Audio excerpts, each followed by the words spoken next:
حضور علیہ الصلوۃ والسلام کی جو ختم نبوت ہے یہ بھی بڑا ہی ایک حساس اور مومن کے ایمان کا اہم ترین مضمون ہے اور عنوان ہے. کچھ اس پر اگر آپ ہمیں بتائیں کہ اس عنوان پر اور اس موضوع پر ایک مسلمان کا کیا پختہ ذہن ہونا چاہیے اور اپنی پوری زندگی اس ایک بات کو لے کر وہ چلے، اگر کچھ باتیں اس پر ہو جائیں. دیکھیں، کچھ چیزیں وہ ہوتی ہیں کہ جو ضروریات دین سے کہلاتی ہیں، جن کے ماننے کے اوپر بندے کا دین کا اور ایمان کا جو مدار ہوتا ہے. یعنی اگر یہ نہیں تسلیم کرے گا تو نتیجہ یہ نکلے گا کہ بندہ مومن ہی نہیں رہ سکتا.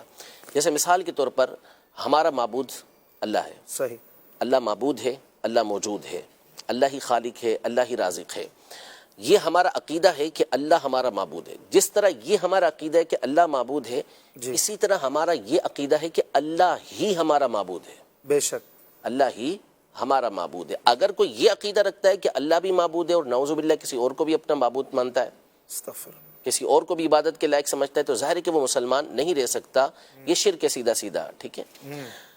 تو جس طرح یہ ماننا ضروری کہ اللہ ہے ہمارا مالک ہے، خالق ہے، اللہ ہمارا معبود ہے، تو اسی طرح یہ ماننا بھی ضروری کہ اللہ ہی ہمارا معبود ہے.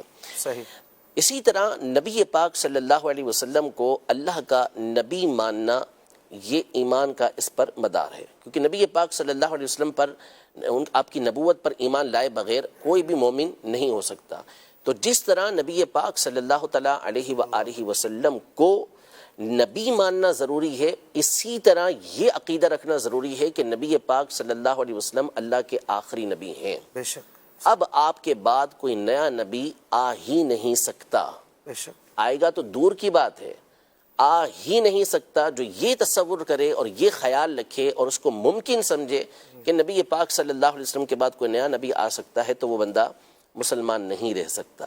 تو یہ ہمارا ختم نبوت کے حوالے سے مین اعتقاد ہے، یہ بنیادی ہمارا عقیدہ ہے کہ نبی پاک صلی اللہ تعالیٰ علیہ وآلہ وسلم کو نبی ماننا اور آپ کو آخری نبی ماننا، اور اس کے برخلاف کا امکان ماننا کہ آپ کے دور میں یا آپ کے بعد کوئی نیا نبی آ سکتا ہے، یہ بالکل قطعی کفر ہے. اور یہ وہ عقیدہ اور نظریہ ہے جس پر صحابہ کرام علیہم رضوان کے زمانہ اقدس سے لے کر اب تک اور اب سے لے کر قیامت تک اجماع قطعی اور یقینی ہے کہ نبی پاک صلی اللہ علیہ وسلم اللہ کے آخری نبی ہیں. اور یہی قرآن مجید فرقان حمید کی آیت ما کان محمد ابا احد من رجالکم ولکن رسول اللہ وخاتم النبیین، کہ محمد تم میں سے کسی مرد کے والد نہیں ہیں، وہ اللہ کے رسول اور سب سے آخری نبی ہیں. تو یہ جو خاتم النبیین کا معنی ہے، یہ اجماعی معنی ہے کہ اس کا مطلب یہی ہے کہ نبی پاک صلی اللہ علیہ وسلم پر نبوت کا دروازہ بند، اور آپ کے بعد کوئی نیا نبی آ ہی نہیں سکتا. ٹھیک ہے. مفتی صاحب، ایک مسلمان بظاہر مسلمان نماز، روزہ، زکوٰۃ، صدقہ، خیرات اس کا دھیان رکھتا ہے، لیکن وہ کہتا ہے اس طرح کی یہ جو باتیں ہیں یہ اس میں اس کا یعنی جھول ہے یا کمزوری ہے، اور وہ کہتا ہے یار اتنی ڈیٹیل میں نہیں جاتا، اور اس طرح کے عقائد میں اس کی کمزوری ہے، تو اس کو آپ کیا سمجھائیں گے؟ پاسبلٹی نہیں ہے نا اصل میں. دیکھیں، قرآن مجید فرقان حمید میں ارشاد فرمائے کہ ومن اراد الآخرۃ وسعى لها سعيها وهو مؤمن فاولئك كان سعيهم مشكورا. نماز، روزہ، زکوٰۃ اب کیوں کر رہے ہیں؟ آخرت کو بہتر بنانا چاہتے ہیں، اللہ پاک کے حکم کو مان رہے ہیں. اللہ پاک نے فرمایا کہ جو آخرت کے لیے کوشش کرتا ہے، جو آخرت کا ارادہ کرتا ہے اور آخرت کے لیے کوشش کرتا ہے، اس کی کوشش مشکور، قبول ہے. لیکن کب؟ وہو مؤمن، جبکہ وہ مومن ہے، ایمان والا ہے. یعنی جب تک اس کا ایمان نہیں، اس وقت تک پاسبل نہیں کہ اس کے جو اعمال ہیں وہ قبول ہو سکے. قرآن پاک میں کئی مقام پر ہے کہ من عمل صالحا من ذکر او انثى وهو مؤمن، کہیں فرمایا فاولئک يدخلون الجنہ، کہیں اس کے لیے حیات طیبہ کی بشارت دی کہ وہ جنت میں داخل ہوں گے. یرزقون فیہا بغیر حساب، ان کو بغیر حساب کے رزق دیا جائے گا. تو جنت میں داخل ہونے کے لیے نیک اعمال کے ساتھ شرط قرار دی کہ وہو مؤمن، ایمان، وہ ایمان والا ہو. نہیں تو وہ کلمہ پڑھتا ہے، وہ ایمان والا تو ہے. عرض کر رہا ہوں. تو اب ایمان کب ہوگا؟ وہ میں نے ابھی عرض کیا کہ ایمان اسی وقت درست ہو سکتا ہے جبکہ ایمان کے تقاضے پورے ہوں.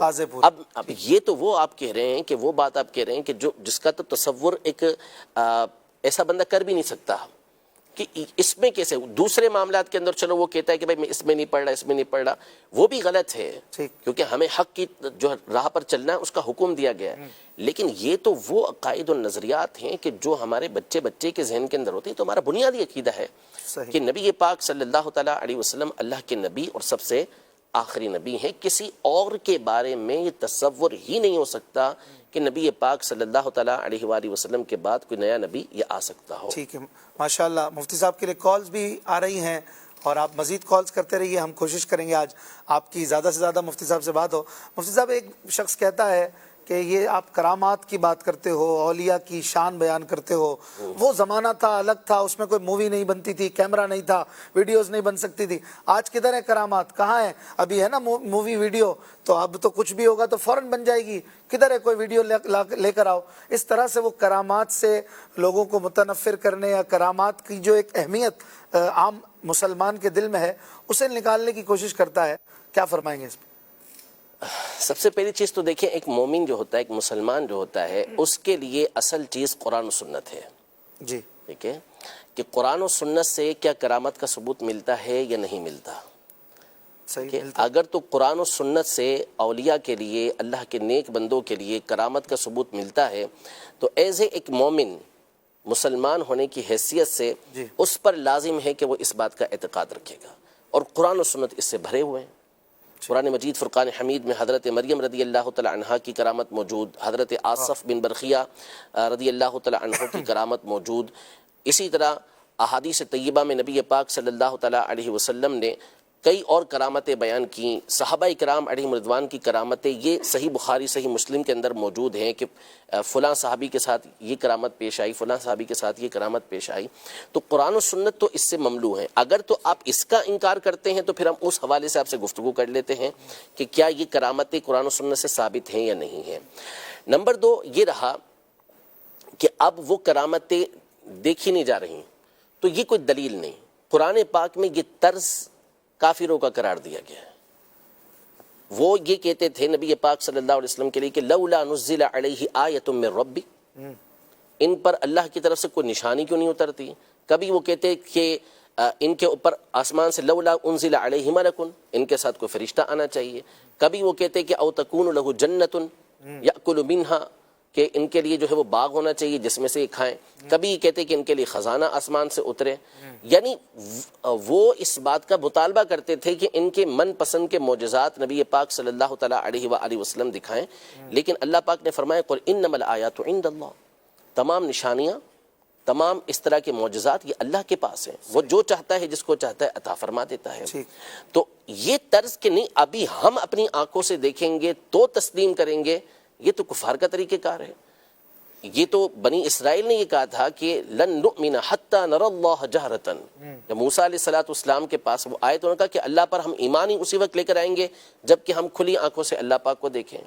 تو یہ مطالبہ کرنا، یہ علمی جو طریقہ کار ہے اس سے دوری ہے. نبی پاک صلی اللہ تعالیٰ علیہ وآلہ وسلم سراپا معجزہ تھے، برہان تھے اپنے رب کی. لیکن ظاہر ہے کہ جو اللہ پاک کا حکم تھا اس کے مطابق آپ معجزات وہ ظاہر فرماتے تھے. اللہ نے قدرت دی تھی اس بات کی کہ آپ معجزات کو ظاہر فرماتے، لیکن ہر ایک کے مطالبے پر اس کے مطابق آپ معجزہ دکھائیں یہ نہیں تھا، ٹھیک، ضروری نہیں تھا. تو اب پھر ایک یہ صورت، دو باتیں یہ ہو گئی. تیسری بات یہ کہ کرامت کی بہت ساری صورتیں ہوتی ہیں. ضروری نہیں کہ کرامت یہی ہو کہ آپ کو کوئی ہوا میں اڑ کے دکھا دے یا اشارہ کرے تو فلاں چیز یہاں پر آ جائے، کوئی پانی میں چل کے دکھا دے. یہ چیزیں تو آپ کو جادوگر کر کے دکھا سکتے ہیں. اصل چیز جو ان کی ہوتی ہے وہ یہ ہوتی ہے کہ اللہ تبارک و تعالیٰ کی عبادت کے اندر عقیدے کی درستی کے ساتھ یہ حضرات اپنی زندگی کو گزارتے ہیں. باقی جب چاہیں اللہ پاک ان کو قدرت دیتا ہے وہ کرامات دکھا سکتے ہیں. صحیح. تو ایسا نہیں ہے. بہت ساری چیزیں ایسی ہوتی ہیں اور یہ کرامت یعنی بزرگوں کی کرامت یہ بہت کم اس طرح ہوتا ہے کہ وہ کسی کے مطالبے پہ کچھ کر کے دکھائیں. وہ اچانک ہی اس کا ظہور ہوتا ہے. اور ایسا بہت دفعہ ہمارے سامنے ہوتا ہے.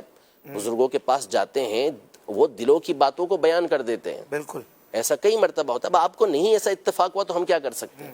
آپ صرف یہی کہیں کہ نہیں جی وہ فلاں وائٹ ہاؤس کو اٹھا کے جو ہے مرگلا کی پہاڑی کے اوپر لا کے رکھے تو ہی ہم اس کو تسلیم کریں گے. تو یہ آپ کا مطالبہ وہی کافروں والا انداز ہے صحیح. جو کافر مطالبہ کرتے تھے. باقی کرامت کی 20 اقسام کتابوں کے اندر موجود ہیں, وہ اولیاء کے اندر, صالحین کے اندر آج بھی ہمیں نظر آتی ہیں.